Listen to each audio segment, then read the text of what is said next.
سلامونه نیکې هیلې مې ومنئ درنو لیدونکو. هیله ده چې روغ جوړ اوسئ. درنو لیدونکو، نن درته د فن نه ډکه کیسه لرم، نو په دې هیله چې دغه راز سره تر پای وګورئ.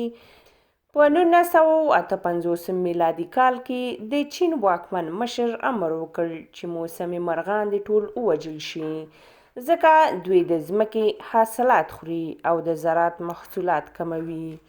د مشر د امر نه وروسته په زرهاوو موسمي مرغان وژل کېدل، او چا چې ډیر مرغان وژل هغوی به په انعامونو نازول کېدل. هغوی ته به د ملي اتلانو لقبونه هم ورکول کېدل.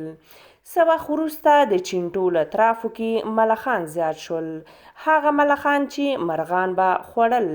ملخان دومره زیات شول چې یوه غمیزه یې جوړه کړه.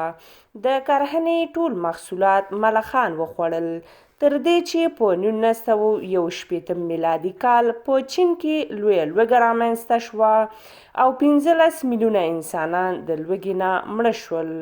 نو درنو لیدونکو، دا ګمان مه کوئ چې د چا نه د رزق قطع کولو یا کمولو سره ستاسې رزق به زیاتیږي او ژوند به مو ښه کیږي.